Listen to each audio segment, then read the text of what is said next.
Welcome, dear listeners, to the English Globe. We're so happy to have you with us today for another deep and thoughtful episode where we explore global issues in a simple and beginner-friendly way. My name is Adam, and joining me as always is Julia. Together, we'll guide you through today's topic, one of the most important and urgent issues in the world right now. That's right, Adam. Today we're diving into a critical discussion that's shaping the future of global politics and security. Our topic is Russia versus NATO, and more specifically, what this ongoing tension means for the future of European security. It's a topic that affects not just Europe, but the entire world, because what happens in Europe often impacts global peace, the economy, and international alliances. Exactly. The relationship between Russia and NATO has been under serious strain for many years now. But after Russia's invasion of Ukraine, things have become even more intense. Nations are rethinking their defense strategies, alliances are being tested, and people across the world are asking the same question. Are we on the edge of another Cold War or even worse? In this episode, we'll explore the key issues behind the Russia-NATO conflict. We'll look at the history, the military build-up, the cyber warfare, the nuclear concerns, and even the diplomatic efforts. We'll also ask an important question. Can there ever be real peace between Russia and NATO? Or are we moving toward permanent hostility? Before we go any further, dear listeners, please take a moment to like this video and subscribe to our YouTube channel, The English Globe. It really helps us grow and bring more educational content to people around the world who are learning English. We'd also love to know where you are listening from. Are you in Europe, Asia, Africa, or the Americas? Leave a comment below and let us know.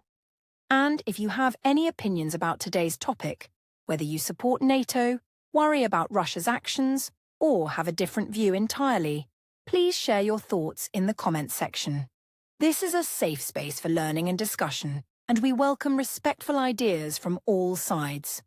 So, let's begin by understanding why this topic is so important in 2025. To many people, NATO is just a word they hear in the news, and Russia is often seen as a distant power. But the truth is, this issue is directly connected to some of the biggest events in recent history, from the war in Ukraine to rising energy prices, from cyber attacks to global inflation.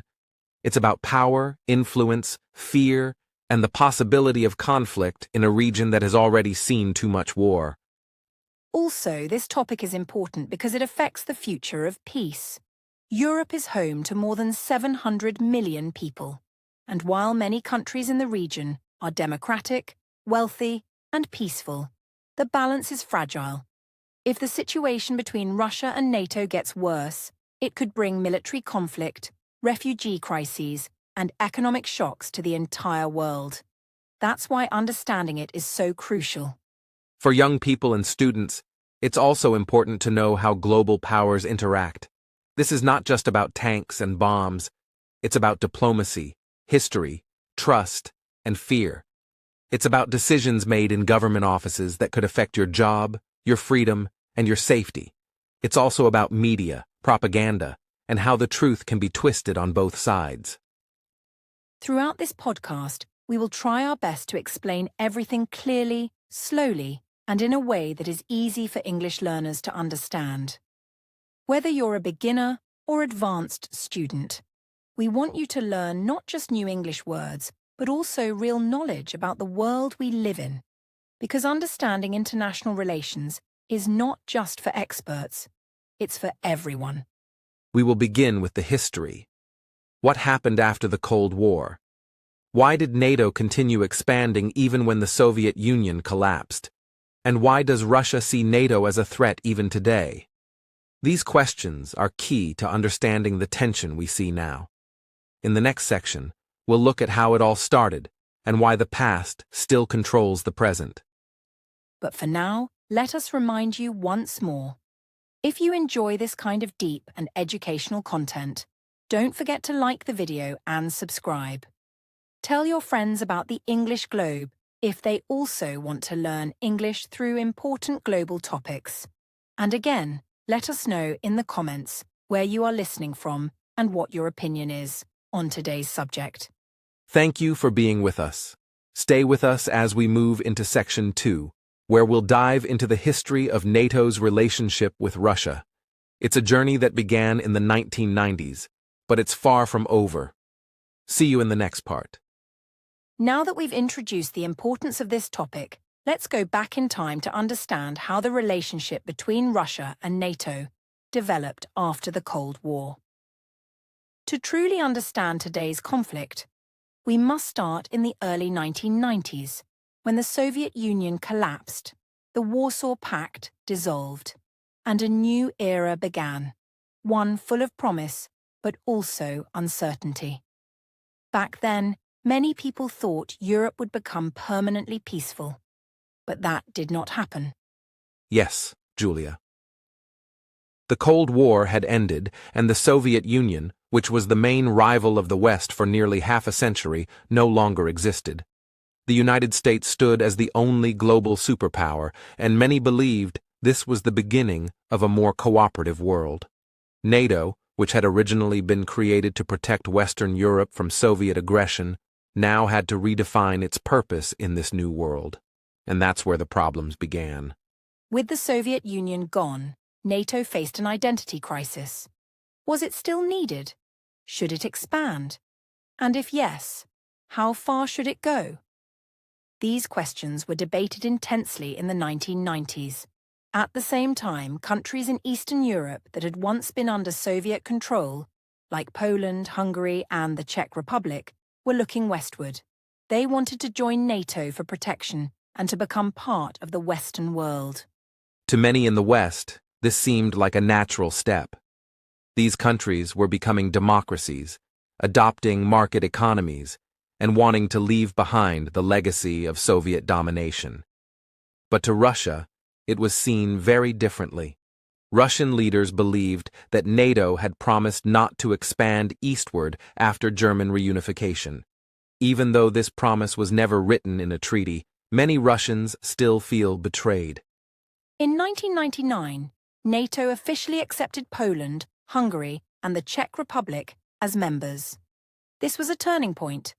For Russia, this was the moment NATO crossed a line. The alliance was now right on its doorstep, and even though these new members were not threatening Russia, the symbolism was powerful. Russia had lost its empire, and now it felt like it was also losing influence over its neighbors. That expansion didn't stop there. Over the next 2 decades, more countries joined NATO: Bulgaria, Romania, Slovakia, Slovenia, and the Baltic states of Estonia, Latvia, and Lithuania. The Baltic states were especially sensitive for Russia. They had once been part of the Soviet Union itself. Now, NATO troops and military equipment were being placed just a few hundred kilometers from Russian cities, like St. Petersburg. At the same time, Russia was going through a very difficult period. The 1990s were marked by economic collapse, political instability, and even street crime. The Russian people suffered, and many lost faith in democracy and the West. This was the context in which Vladimir Putin rose to power in 1999. He promised stability, pride, and the return of Russian strength. And part of that promise was to stop the West from pushing into what Russia considered its sphere of influence. In 2007, Putin gave a speech at the Munich Security Conference, where he directly accused the United States and NATO of trying to dominate the world. He said that NATO expansion was a threat to Russia's national security, and he warned that Russia would respond if the West continued to ignore its concerns. This speech marked the beginning of a new, more confrontational era in Russia-West relations. One of the most critical moments came in 2008, when NATO announced that Georgia and Ukraine could one day become members. This move was deeply provocative to Russia. In the same year, a war broke out between Russia and Georgia over the regions of South Ossetia and Abkhazia. Russia sent troops, recognized the independence of those regions, and made it clear that it would not tolerate further NATO expansion near its borders. Despite this, NATO continued to cooperate with Ukraine in various ways, through joint training, weapons support, and intelligence sharing. But Ukraine remained outside of the alliance. Still, Russia saw this growing partnership as a threat, and by 2014, things took another dramatic turn when protests in Ukraine led to the fall of a pro-Russian government in Kyiv. A new, pro-Western government took power, and Russia acted quickly. In March 2014, Russia annexed Crimea, a peninsula in southern Ukraine. This shocked the world and marked the first time a European border had been changed by force since World War II. Western countries responded with sanctions, but they did not send troops. NATO began rotating forces through Eastern Europe to reassure its members, especially the Baltic states, but stopped short of direct confrontation. From that point on, the NATO-Russia relationship moved into a phase of deep mistrust. Russia built up its military, modernized its nuclear forces, and began investing heavily in cyber warfare, disinformation campaigns, and proxy conflicts in places like Syria. At the same time, NATO expanded its presence in Eastern Europe, held massive military exercises, and warned its members to prepare for hybrid threats. Even though both sides claimed they wanted peace, their actions showed the opposite. Communication channels were reduced, arms control treaties began to collapse, and each side blamed the other for the growing tension. The Intermediate Range Nuclear Forces Treaty, INF Treaty, which had helped end the Cold War, was officially abandoned in 2019. This created fears of a new arms race. By the time we reached 2022, the situation had become explosive. Russia launched a full-scale invasion of Ukraine, believing the West was weak and divided. But NATO responded with unity, sending weapons and financial aid to Ukraine, increasing its presence in Eastern Europe, and inviting Sweden and Finland to join the alliance. These moves further deepened Russia's sense of encirclement. Now, in 2025, we're in a very dangerous position. Russia is still fighting in Ukraine, NATO is more united than ever, and European security is under threat. But, to understand how we got here, we must remember that this conflict did not begin in 2022. It began decades earlier, with broken promises, misunderstandings, and opposing visions of what Europe should look like. In the next section, we will explore how the war in Ukraine became a major turning point for European security. We'll look at the decisions that were made, the consequences they had, and how this war changed not only NATO's strategy, but also the future of countries like Moldova, Georgia, and Belarus. Stay with us, dear listeners. The story is just beginning. As we now move into the heart of this topic, dear listeners, it's time to look closely at the war in Ukraine, a conflict that has become one of the most significant turning points in European security since the Cold War. The full-scale invasion that Russia launched in February 2022 did not just impact Ukraine. It also shook the entire world, forcing NATO to react quickly, decisively, and in ways that will change Europe's future for decades to come. Yes, Julia. For many years before the invasion, Ukraine had been walking a fine line between East and West. After gaining independence from the Soviet Union in 1991, Ukraine remained closely tied to Russia in language, culture, and economy. But at the same time, many Ukrainians wanted to move closer to Europe. They wanted democracy, rule of law, and a chance to join the European Union and NATO. This divided national identity created internal tension. Things escalated in 2014 when the Ukrainian people took to the streets in what became known as the Euromaidan protests.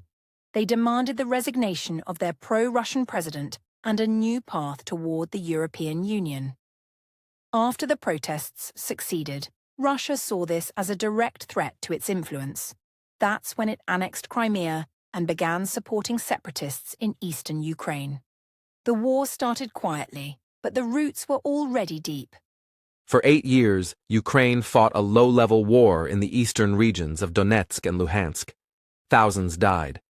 Peace agreements like the Minsk Accords were signed, but never fully implemented.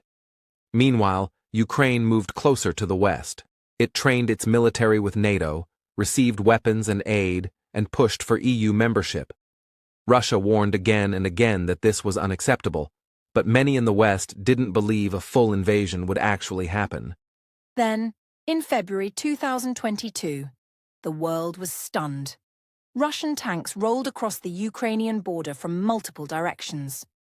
Moscow said it was conducting a special military operation, but everyone knew this was a war. Russia claimed it wanted to protect Russian speakers and stop NATO's influence, but Ukraine and the world saw it as an invasion of a sovereign country. It was a turning point, and it triggered immediate global reactions. NATO's response was swift. Although Ukraine was not a member, NATO countries treated the invasion as a threat to the whole European security system. Billions of dollars in military aid, humanitarian support, and economic assistance were sent to Ukraine. NATO troops were deployed in greater numbers to Eastern Europe. Countries like Poland, Romania, and the Baltic states became key frontline defenders of the alliance. And something else remarkable happened.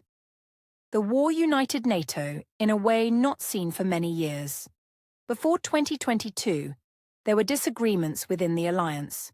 Some countries questioned whether NATO was still relevant, but Russia's aggression reminded everyone why NATO was created in the first place: to defend against threats like this. It also reminded Europeans that peace is not guaranteed. It must be protected, sometimes by force. The war also changed public opinion. In countries like Sweden and Finland, which had long traditions of neutrality, the public began to support NATO membership. This was historic. In 2023, both Sweden and Finland officially joined NATO, extending the alliance's border with Russia by over 1,000 kilometers. Moscow strongly opposed this, but it could not stop it. The war had achieved the opposite of what Russia intended. Instead of weakening NATO, it strengthened it. For Ukraine, the war has been devastating. Cities have been destroyed, millions have been displaced, and thousands have been killed. But it has also created a strong national identity. Ukrainians now see themselves more united than ever before. Their president, Volodymyr Zelensky, became a global symbol of resistance and courage. Across the world, people raised Ukrainian flags, donated money, and called for peace. But the fighting continues. The war has also brought about a massive change in military strategy. NATO countries are now rearming at a pace not seen in decades. Germany, for example, announced a major increase in defense spending. Poland has become one of the most heavily armed countries in Europe. The United States has sent advanced weapons like HIMARS rocket systems, air defense missiles, and even tanks to support Ukraine's defense. But at the same time, this has raised fears of escalation. Russia has warned that Western involvement could lead to a broader war. It has threatened to use nuclear weapons, cyberattacks, and other forms of hybrid warfare. The world is now facing the real danger of a miscalculation. A single mistake that could spiral into a much larger conflict. This is why so many leaders are calling for diplomacy, even as the war continues. Beyond Europe, the Ukraine war has affected global food prices, energy supplies, and economic stability. Ukraine is a major exporter of grain, and the war disrupted food chains in Africa and the Middle East. Sanctions on Russia caused energy prices to rise, especially in Europe, where many countries depended on Russian gas. This forced Europe to rethink its energy policies, moving toward independence and renewable sources faster than ever before. So when we talk about the Ukraine war, we are not just talking about two countries. We are talking about a conflict that has reshaped the entire structure of global security. It has shown us the limits of diplomacy, the dangers of aggression, and the power of unity when democratic countries come together. it has also raised tough questions. Can Ukraine ever truly be free if Russia refuses to let go? And can NATO defend democracy without starting a larger war? One thing is clear. The war in Ukraine has changed NATO's mission. It is no longer just a defensive alliance waiting for a threat. It has become an active player, supporting partners, defending values, and preparing for the possibility that future wars may not be as limited. It is also working on cyber defense, space technology, and responding to new kinds of threats that go beyond traditional battlefields. In the next section, we will explore NATO's current strength. How powerful is the alliance? What military and political tools does it have? And how is it adapting to modern warfare in the digital age? We'll look at its capabilities, its weaknesses, and whether it is truly ready to protect Europe if the worst happens. Stay with us, dear listeners, as we continue this important journey. In our last section, we discussed how the war in Ukraine became a major turning point, not just for Ukraine but for the entire security framework of Europe. In this section, we're going to shift our focus toward NATO itself. We'll explore how powerful NATO really is, not just in terms of tanks, planes, and missiles, but also in terms of its political structure, alliances, and strategic vision for the future. Yes, Adam. Many people think of NATO simply as a military alliance, but it's more than that. It's a community of 32 member countries united by common values: democracy, freedom, and mutual defense. The key principle of NATO is Article 5 of its founding treaty, which says that an attack on one member is an attack on all. This rule has only been used once, after the September 11th attacks in 2001. But its symbolic power is enormous. When we talk about NATO's military strength, we're talking about a combined force that is unmatched in the world. Together, NATO members spend more than $1 trillion every year on defense. The United States alone accounts for more than 70% of NATO's total military spending. It brings aircraft carriers, nuclear submarines, stealth bombers, and advanced missile defense systems to the alliance, a power that no other country can match. But the strength of NATO isn't just about the United States. European countries also have large and modern armies. The United Kingdom, France, Germany, Italy, Turkey, and Poland all maintain powerful armed forces. France and the United Kingdom are both nuclear powers, with submarines that can launch missiles from anywhere in the world. NATO's European members also host American troops and weapons, making the alliance even more integrated. And let's not forget NATO's Rapid Reaction Forces. These are elite units designed to respond quickly to a crisis. In recent years, NATO has strengthened its presence in Eastern Europe by rotating troops through countries like Estonia, Latvia, Lithuania, and Poland. These units are not huge, but they send a strong signal. NATO will defend every inch of its territory. If Russia were to attack, even in a small way, NATO would be forced to respond. NATO also trains constantly. Every year, the alliance holds large-scale military exercises to prepare for different scenarios, from cyber attacks to full-scale invasions. These exercises involve thousands of troops, aircraft, and ships from multiple countries working together. The purpose is not just to practice military skills, but also to build trust and communication among different armies. Because in war, coordination is everything. Another important part of NATO's strength is its technology. The alliance uses advanced surveillance systems, satellites, drones, and cyber tools to detect threats before they become serious. Cybersecurity has become a major focus. With Russia using cyber attacks as part of its strategy, NATO has created special teams to defend its networks and respond to digital threats. A cyber attack, in some cases, can be treated as an act of war under NATO rules. Politically, NATO is also strong, though not without challenges. Decisions in NATO must be made by consensus, meaning all member countries must agree. This can be slow and difficult, especially when there are disagreements. For example, Turkey has sometimes blocked NATO decisions for its own national interests.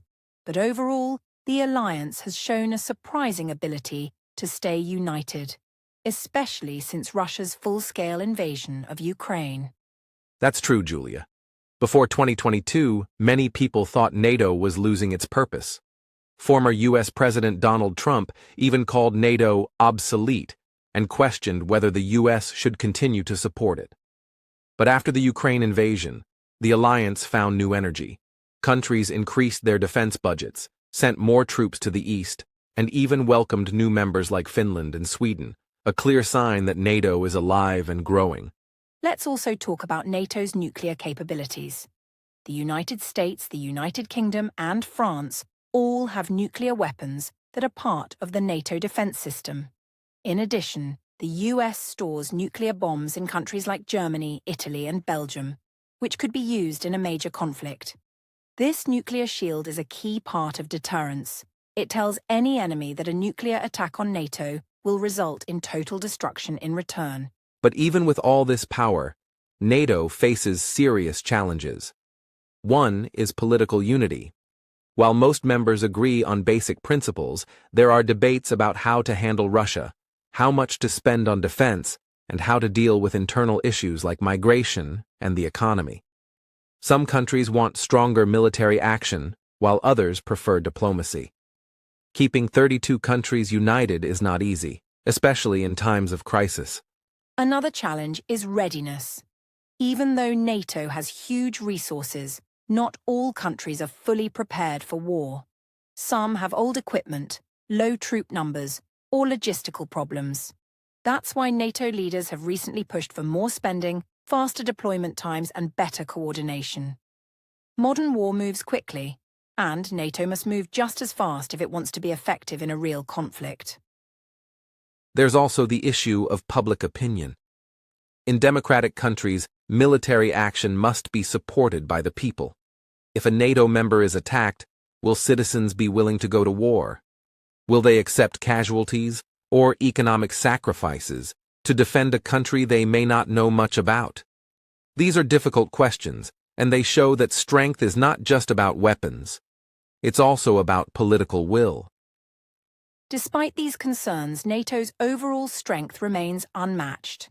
No other military alliance comes close to its power, coordination, and global reach. It has successfully protected its members for over 75 years, and it has adapted to many different challenges, from terrorism to cyber warfare.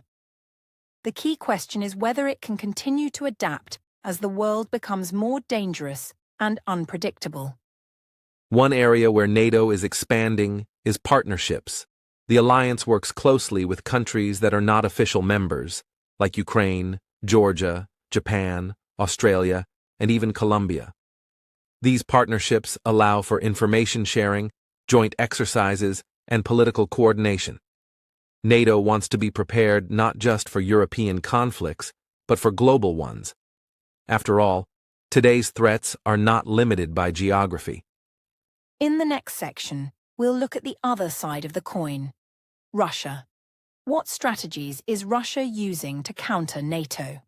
How is it fighting not just with tanks, but with technology, propaganda, and energy?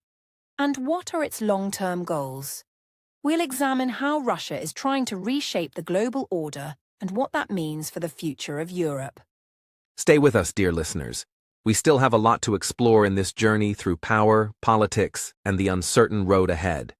And don't forget, if you're enjoying this podcast, please like the video, subscribe to the English Globe, and tell us in the comments where you're listening from. We'd also love to hear your thoughts. Do you think NATO is strong enough to handle today's threats? Let us know below. Russia's strategic approach to the modern world is very different from traditional warfare. Rather than rely only on tanks and troops, it has developed a complex method known as hybrid warfare. This includes cyberattacks, propaganda, political interference, economic leverage, and the use of private military groups. These tools are used together to weaken enemies, influence public opinion, and achieve military goals without always engaging in direct conflict. Cyberattacks have become one of the most dangerous tools in Russia's playbook. Over the last decade, Russian hackers have carried out sophisticated cyber operations against many countries. In Ukraine, entire sections of the power grid have been shut down. In the US and Europe, sensitive data has been stolen from government networks. These attacks are not just crimes, they are part of a larger effort to destabilize governments and create fear among civilians. And while cyber warfare may seem invisible, its effects are very real. In Estonia, one of NATO's smallest members, Russian cyber attacks nearly brought the country's internet and banking systems to a halt in 2007. That attack changed the way NATO views cyber threats.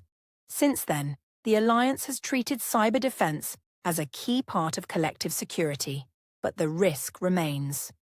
Russia continues to test NATO's digital defenses on many fronts. Disinformation is another powerful weapon.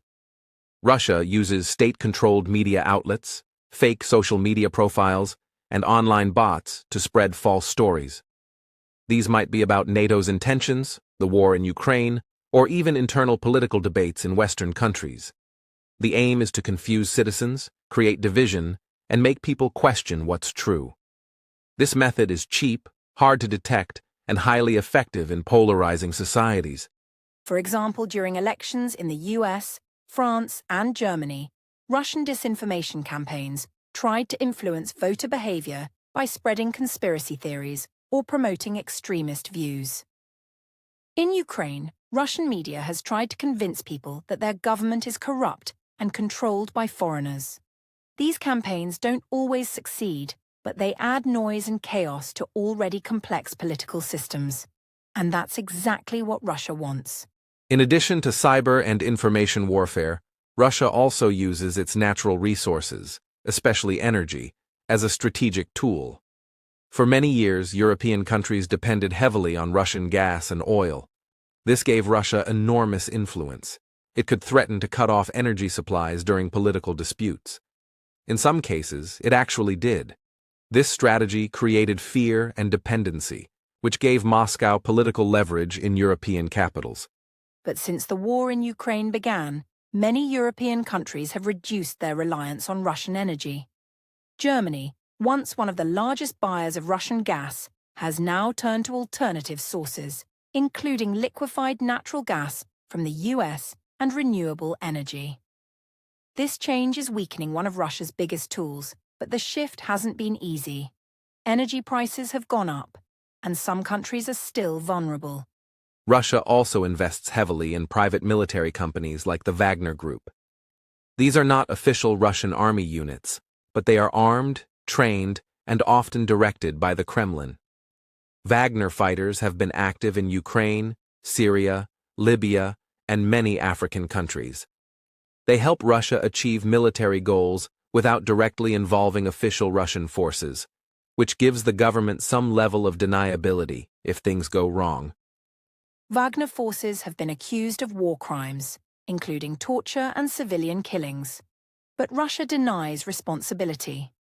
These private forces are often used in unstable regions where Russia wants to expand its influence, especially in Africa, where it competes with Western and Chinese interests.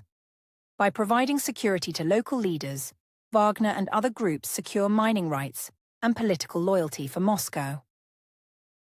Russia also uses diplomacy in a strategic way. It has developed strong ties with countries that are not part of the Western alliance system. China is the most important of these partners. Although China is not a military ally of Russia, the two countries share common goals, reducing American influence and promoting a multipolar world. Together, they support each other in international organizations and often vote the same way at the UN Security Council. Russia has also strengthened its connections with countries in the BRICS group: Brazil, India, China, and South Africa. These countries do not always support Russian actions, but they also don't support Western sanctions. Russia is working to build a new global economic and political system that doesn't depend on the West. This includes promoting alternative trade routes, new banking systems, and even digital currencies to escape Western financial pressure. Sanctions have been a key Western response to Russia's invasion of Ukraine. Billions of dollars in Russian assets have been frozen. Russian banks have been removed from international payment systems. But Russia has adapted quickly, shifting trade toward Asia, investing in domestic production, and using gold and digital currencies to reduce dependency on the dollar. These efforts haven't fully replaced lost Western trade, but they show how Russia is preparing for long-term confrontation. Another part of Russia's strategy is keeping pressure on NATO's borders. In places like the Arctic, Kaliningrad, and the Black Sea, Russia continues to expand its military presence. It tests Western responses by flying military jets near NATO airspace or conducting missile drills. These are signals, not full attacks, but shows of strength. Each move is designed to keep NATO off balance and constantly guessing what Russia will do next. While some experts believe Russia is weaker than it appears, due to internal corruption, demographic decline, and economic problems, others warn that this makes it even more dangerous. A declining power can act more aggressively because it feels it has nothing to lose. This may explain Russia's willingness to take risks, challenge the global order, and accept isolation from the West in exchange for national pride and security. Putin's long-term vision is not just about Ukraine. It's about rewriting the rules of global power. He believes the West has ignored Russia for too long, expanded NATO too far, and disrespected Russian history and interests.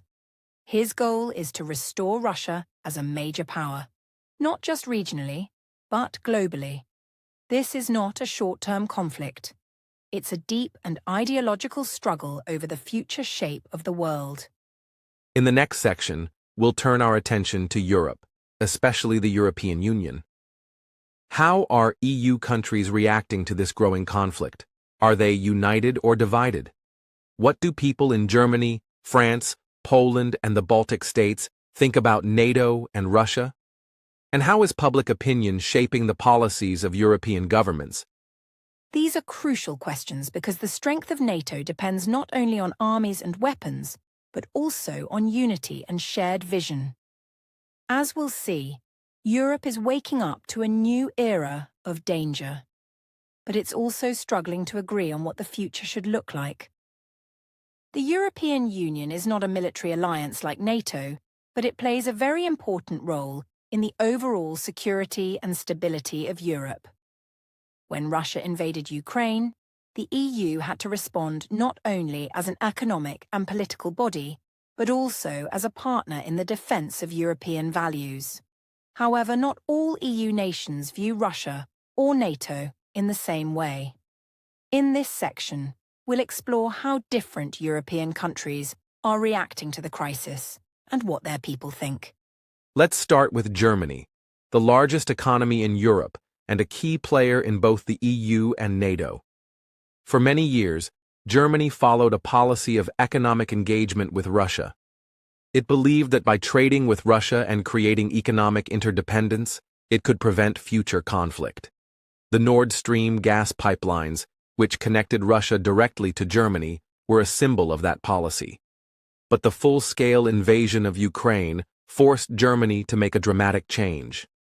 In 2022, Germany announced a major shift in its defense policy, called the Zeitenwende, meaning a historical turning point. It committed to spending more than 100 billion euros on modernizing its military. That was a huge move for a country that has been cautious about military power since World War II. Public opinion also shifted. Germans, once hesitant about military involvement, began to support sending weapons to Ukraine and boosting NATO's strength in Europe. Yet this change wasn't immediate or easy. Some German politicians and citizens were still uncomfortable with the idea of becoming more militarized.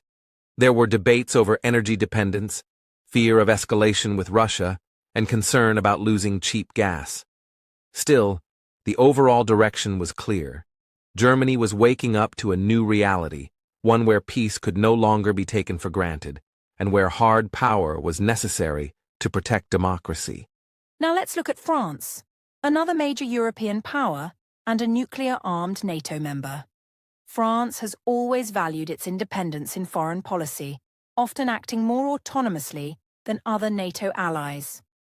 President Emmanuel Macron has called for European strategic autonomy, meaning Europe should not rely entirely on the United States for its defense. However, the war in Ukraine has brought France closer to NATO unity, at least in the short term. France has provided significant military aid to Ukraine and increased its military presence in Eastern Europe. It has also supported strong EU sanctions against Russia, but Macron continues to stress the importance of dialogue with Moscow. He has warned that Russia must not be humiliated and has kept diplomatic channels open. This position has received mixed reactions, with some praising it as realistic and others criticizing it as too soft. In contrast, countries in Eastern Europe, especially Poland and the Baltic states of Estonia, Latvia, and Lithuania, have taken a much harder line. These countries share borders or have close historical memories of Russian domination. They view the war in Ukraine not just as a regional conflict, but as a warning that they could be next. For them, NATO is not just a political alliance, it's a lifeline, and they want its presence to grow stronger. Poland has become one of the most active supporters of Ukraine.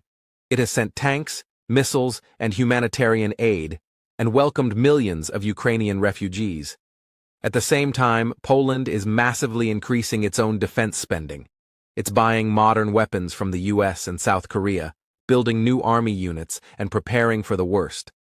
Polish leaders often say that Russia only understands strength, and that Europe must be ready to defend itself. The Baltic states share that view. These small countries were once part of the Soviet Union, and they have no illusions about Russia's intentions. They have called for NATO to permanently station more troops on their territory, arguing that deterrence must be physical and visible. Public opinion in these countries is overwhelmingly in favor of NATO, the EU, and close ties with the US. Their people know that freedom is fragile, and that it must be defended. Moving south, we come to countries like Hungary and Serbia, where the political situation is more complicated. Hungary is a NATO and EU member, but its Prime Minister, Viktor Orbán, has maintained friendly relations with Vladimir Putin. He has criticized EU sanctions, blocked some NATO decisions, and argued for peace talks rather than more weapons. This has caused tensions within the EU and NATO, raising concerns about unity. In Serbia, which is not an EU or NATO member, the government has also maintained close ties with Russia. Many Serbians see Russia as a historic ally, especially because of shared Slavic and Orthodox Christian heritage. Russian media has a strong influence in the region, and anti-Western narratives are common. Still, Serbia also wants to join the EU someday, so it walks a careful line, trying to please both sides without choosing one. Let's not forget Italy and Spain, two large EU countries that have supported Ukraine but are also focused on internal challenges. In both nations, public support for Ukraine remains strong, but economic pressures, such as inflation and energy prices, have made the war more politically sensitive. Some citizens worry that too much focus on foreign wars could hurt their own economy and social systems. Politicians must balance support for NATO with public concern at home. Even in Western Europe, where support for NATO is generally high, there are questions about the future. Will the United States continue to be a reliable partner? What happens if US leadership changes? And how should Europe prepare for long-term security if America becomes more inward-focused? These questions are especially urgent as elections approach in many countries, and political landscapes shift toward populism and nationalism. At the same time, there is a growing awareness that Europe must take more responsibility for its own defense. Some leaders argue that Europe needs its own army, or at least stronger military coordination within the EU. Others believe that NATO remains the best structure for collective defense. Either way, the message is clear. Europe can no longer assume peace will last forever. It must be prepared for a more dangerous world. Public opinion plays a big role in all of this. Across Europe, most people support Ukraine and want to defend democratic values. But there are differences. In Eastern Europe, people are more fearful and more ready to fight.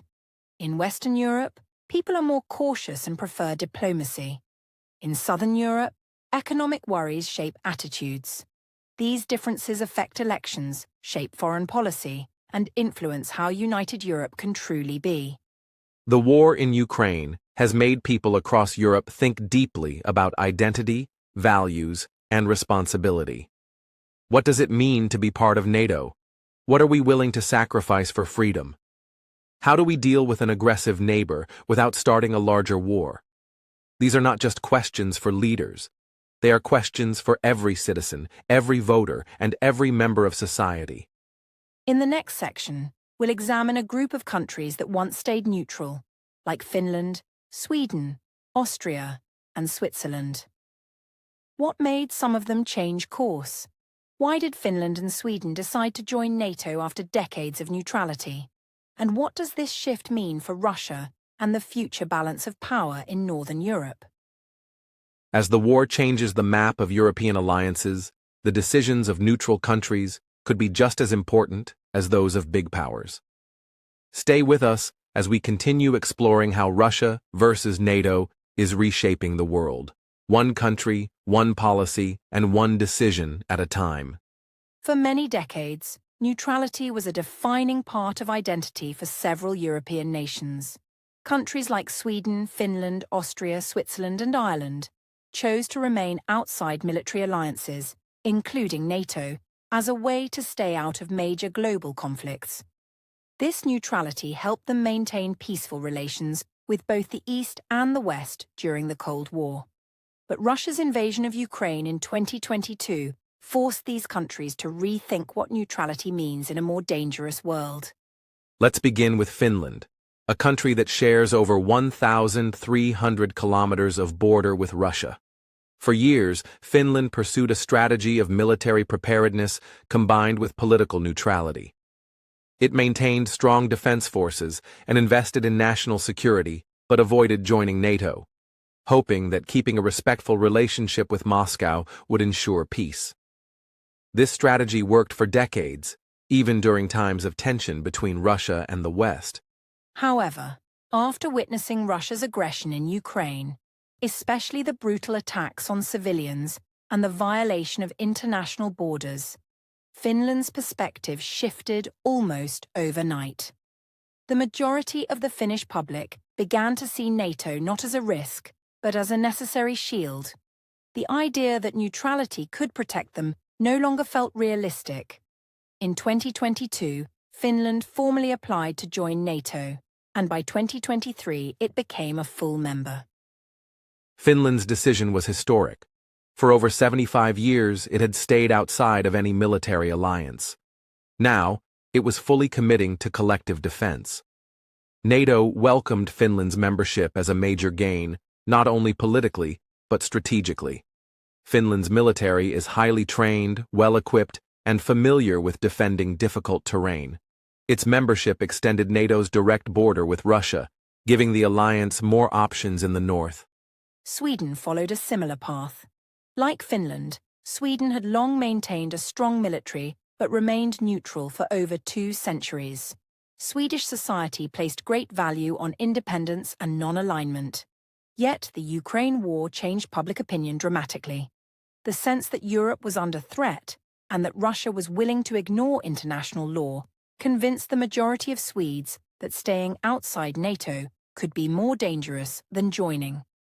Sweden's application was submitted alongside Finland's, though the process took slightly longer due to internal politics within NATO.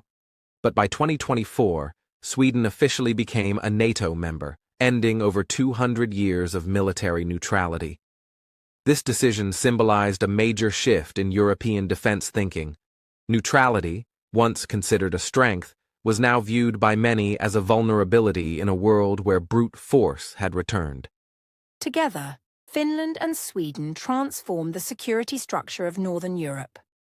Their NATO membership allowed the alliance to strengthen its position in the Baltic Sea, making it harder for Russia to isolate the Baltic states in a potential conflict. The Nordic region, once seen as a buffer between NATO and Russia, had now become part of NATO's front line. This shift was strategic, symbolic, and deeply personal for the people of those countries. Austria and Switzerland, on the other hand, have chosen to remain neutral, at least for now. Austria is a member of the European Union, but not NATO. Its neutrality is written into its constitution, a legacy of post-World War II agreements. While Austrians have shown sympathy for Ukraine and supported EU sanctions against Russia, most still prefer to stay out of military alliances. The idea of neutrality remains strong in Austrian identity. Switzerland's case is even more unique. Known worldwide for its neutrality, the country has avoided military alliances for centuries. During the Ukraine war, Switzerland took the rare step of applying sanctions against Russia, aligning itself more closely with the EU. However, it still remains militarily neutral and is not expected to join NATO anytime soon. But even in Switzerland, debates about neutrality are growing louder. In Ireland, a traditionally neutral country, discussions are also changing. While Ireland is not expected to join NATO soon, it is participating in more security dialogues and EU defense cooperation. The war in Ukraine has reminded people that neutrality alone does not guarantee safety. Cyberattacks, disinformation, and economic warfare can cross borders regardless of military alignment.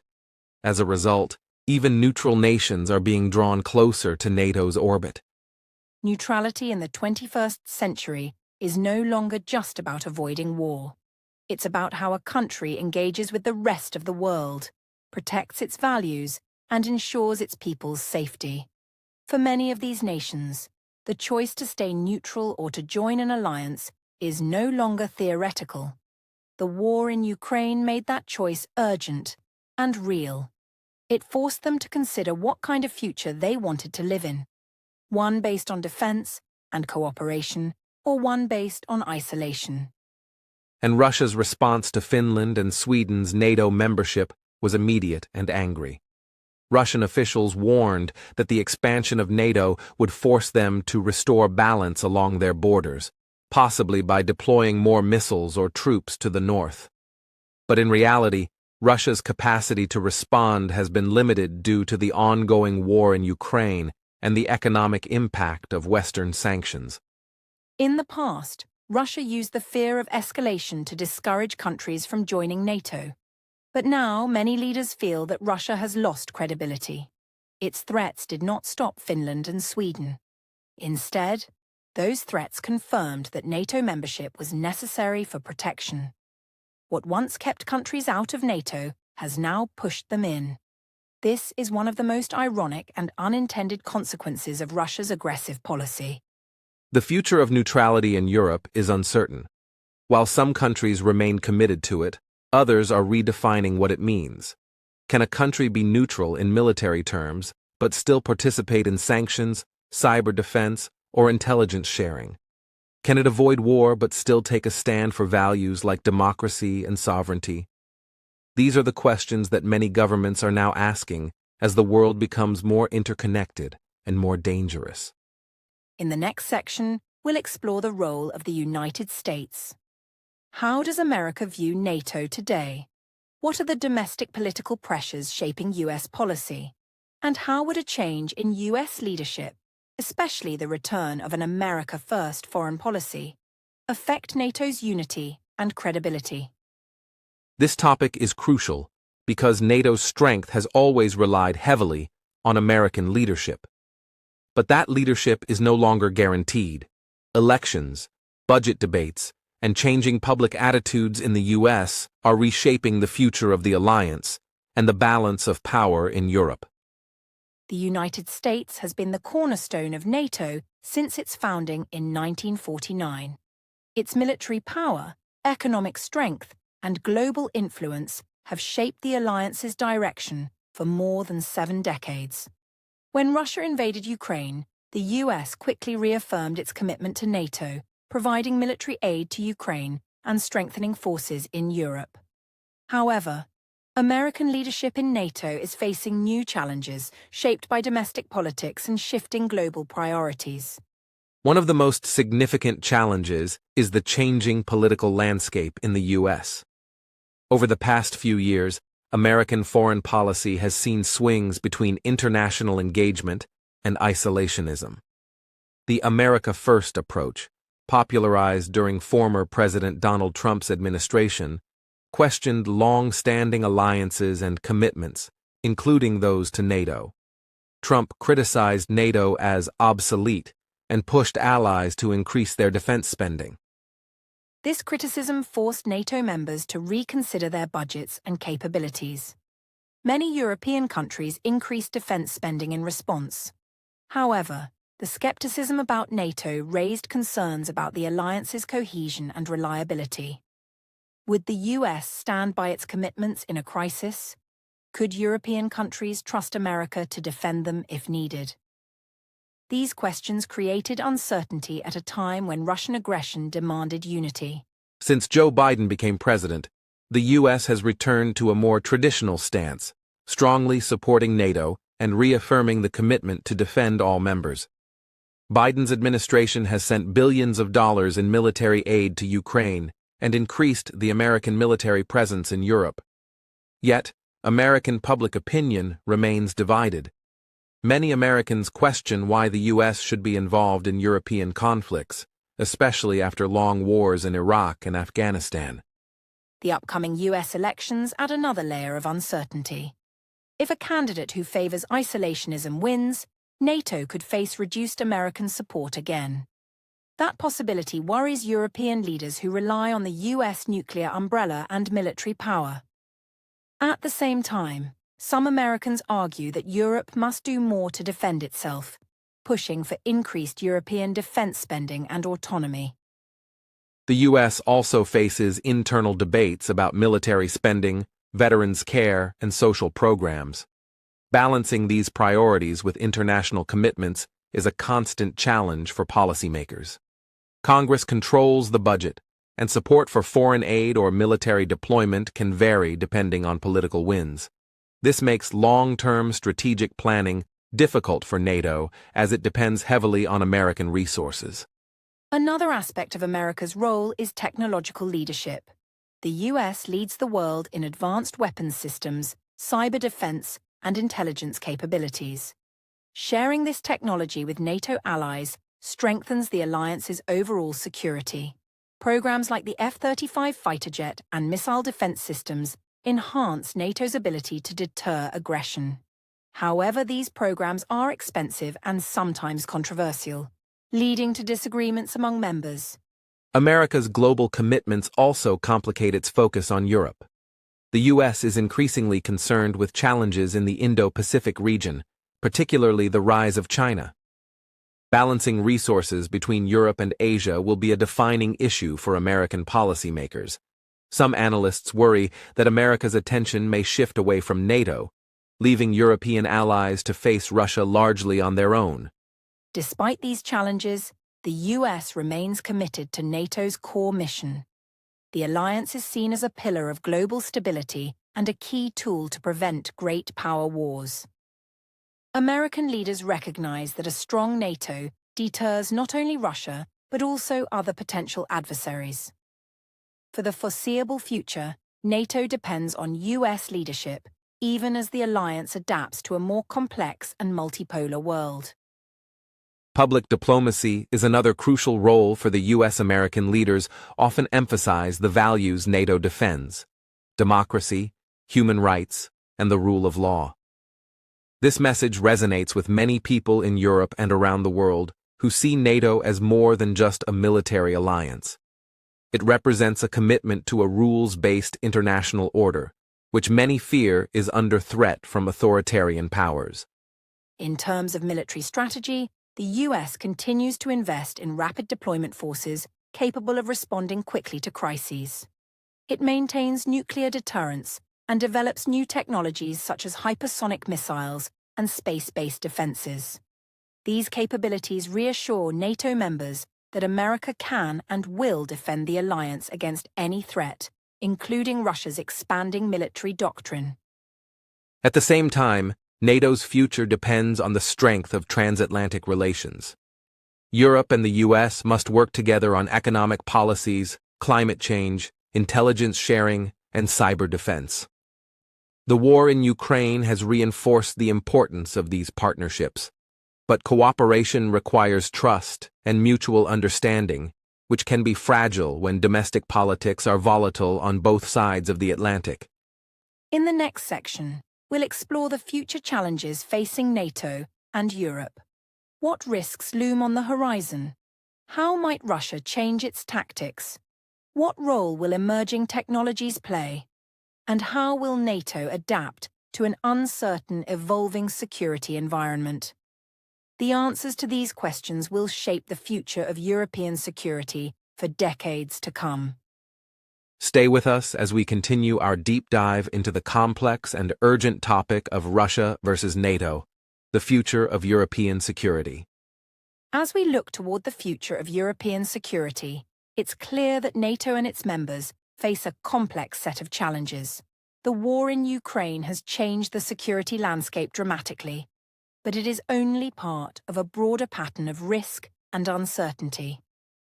New technologies, evolving military doctrines, and unpredictable geopolitical shifts all add to the difficulty of preparing for what lies ahead. Understanding these future challenges is essential to grasping how NATO must adapt. One major risk is the possibility of escalation into a broader conflict. The current war is limited to Ukraine, but it has raised fears that fighting could spill into NATO territory. Accidental incidents, miscalculations, or provocations could trigger responses that escalate tensions quickly. Both Russia and NATO have nuclear weapons, and while both sides have a strong interest in avoiding nuclear war, the presence of these weapons creates a constant undercurrent of danger. The threat of nuclear weapons makes diplomacy and communication channels essential. Many experts worry about the erosion of arms control agreements that once limited nuclear arsenals and prevented an arms race. Since the collapse of treaties like the INF Treaty and uncertainties around the New START agreement, there are fewer rules to prevent the deployment of new and more dangerous weapons. This arms race raises the stakes for NATO and Russia alike. Another challenge is the rapid development of new military technologies. Cyber warfare, artificial intelligence, drones, hypersonic missiles, and space-based weapons are changing the nature of warfare. These technologies are not just futuristic ideas. They are already being integrated into military strategies. NATO must invest heavily in research, development, and training to keep pace with these innovations or risk falling behind. Cybersecurity remains a particular concern. Attacks on critical infrastructure, such as power grids, transportation networks, and communication systems, could disrupt civilian life and military operations. NATO countries have already experienced cyber attacks linked to Russia and other adversaries. The growing use of artificial intelligence to automate attacks and defenses will make the cyber battlefield even more complex and dangerous. The weaponization of space is also emerging as a critical issue. Satellites are essential for communication, navigation, intelligence gathering, and missile warning systems. Russia and other countries have developed anti-satellite weapons capable of disabling or destroying these assets. A conflict in space could severely disrupt NATO's ability to coordinate defense and respond to threats, making space security a top priority. NATO also faces challenges within its own membership. As the alliance grows and includes more countries, maintaining unity becomes more difficult. Different members have different threat perceptions, military capabilities, and political priorities. Balancing these differences while forming a common defense strategy is an ongoing test for NATO's leadership. Failure to maintain cohesion could weaken the alliance at a time when it needs to be strongest. Economic pressures are another factor. Defense spending is expensive, and many NATO countries face budget constraints and competing domestic priorities. Inflation, energy costs, and social programs demand attention from governments. Maintaining high levels of military readiness while addressing economic challenges requires careful management and political will. Climate change also intersects with security. Extreme weather events can cause humanitarian crises, displace populations, and increase resource competition. NATO has recognized climate change as a security threat because it can destabilize regions, including areas near Europe. Adapting military infrastructure to new environmental realities and preparing for climate-related emergencies will be part of NATO's future agenda. Geopolitically, NATO must also watch emerging powers and regional conflicts. China's growing military capabilities and assertiveness in the Indo-Pacific region are drawing global attention. While China is not a direct NATO threat in Europe, its influence affects global stability and could reshape alliances. Similarly, conflicts in the Middle East, North Africa, and elsewhere have spillover effects that impact European security. To meet these challenges, NATO is working on adapting its strategies. This includes modernizing forces, enhancing joint training, and improving rapid deployment capabilities. The alliance is also expanding partnerships beyond Europe, engaging with countries like Japan, Australia, and South Korea. These partnerships help share intelligence, coordinate responses, and build a global network of security cooperation. NATO's political leadership is focusing on resilience, the ability to absorb shocks and recover quickly. This means strengthening civil defense, improving crisis management, and building public awareness of security risks. The alliance is also increasing its focus on hybrid threats that combine military and non-military tactics, recognizing that future conflicts will be multidimensional. Importantly, NATO continues to emphasize the values that unite its members: democracy, rule of law, and respect for human rights. These principles guide decision-making and help distinguish NATO from its adversaries. In an era of information warfare and propaganda, defending these values is as important as defending borders. Looking ahead, NATO's success will depend on flexibility, innovation, and solidarity. It must balance deterrence with dialogue, military strength with diplomacy, and national interests with collective goals. The future of European security is not guaranteed. It requires constant effort, adaptation, and cooperation among all members. In the final section of our series, we will reflect on the overall implications of the Russia-NATO conflict. What does this mean for ordinary people in Europe? How can individuals contribute to peace and security? And what lessons can the world learn from this critical moment in history? Thank you for staying with us as we explore these important issues. Join us in the final section as we conclude our deep dive into Russia versus NATO, the future of European security. As we reach the conclusion of our in-depth discussion on Russia versus NATO, the future of European security, it's important to reflect on what this conflict means, not only for governments and armies, but also for everyday people living across Europe and beyond. War and security policies often seem distant from daily life, but their effects ripple through societies in profound ways. The war in Ukraine has reminded the world that peace is fragile and that the security many have taken for granted can be shattered quickly. For ordinary citizens, it means uncertainty about the future, economic challenges, and the emotional toll of conflict, whether through displaced family members, fear of escalation, or the psychological impact of living near a war zone. But it also shows the power of resilience, solidarity, and hope.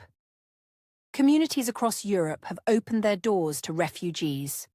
Volunteers and organizations are providing aid, and governments are coordinating responses to help those affected. This spirit of cooperation reflects the values that NATO and the European Union stand for: unity, democracy, and human dignity. From a strategic perspective, the conflict teaches important lessons. First, that strong alliances matter. NATO's collective defense principle has provided a critical deterrent. The support for Ukraine, both militarily and economically, demonstrates that standing together can influence outcomes in global conflicts. However, this also means that alliances must be maintained, modernized, and adapted continuously. Second, the conflict underscores the need to invest in new forms of security, from cyber defense to climate resilience. The nature of warfare is evolving, and Europe must be ready not just for traditional military attacks, but for hybrid threats that challenge societies in unexpected ways. Public awareness and preparedness become key components of national security. Third, dialogue and diplomacy remain essential, even in times of conflict. Military strength deters aggression, but negotiations and communication channels help prevent misunderstandings and create opportunities for peace. The world must work to rebuild trust and find peaceful resolutions that respect sovereignty and international law. For individuals, contributing to peace can take many forms. Staying informed, supporting humanitarian causes, promoting dialogue within communities, and voting for leaders who prioritize diplomacy and security are ways people can make a difference. The path to lasting peace depends on both government action and public engagement. Looking forward, the future of European security will be shaped by decisions made today. Will NATO continue to evolve as a strong, united alliance? Will European nations invest in defense and innovation? How will global powers interact in a multipolar world? These questions will influence not only governments, but also the lives of millions. We encourage our listeners to think critically about these issues. Share your thoughts and opinions in the comments section below.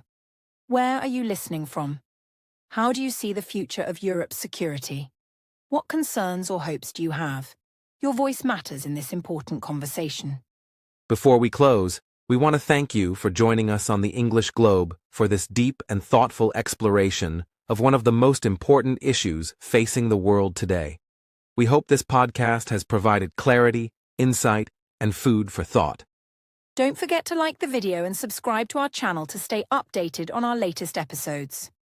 We cover a wide range of topics related to international relations, security, and global affairs, all designed to help you improve your English while staying informed. Until next time, stay curious, stay engaged, and stay safe. Thank you, dear listeners, and goodbye.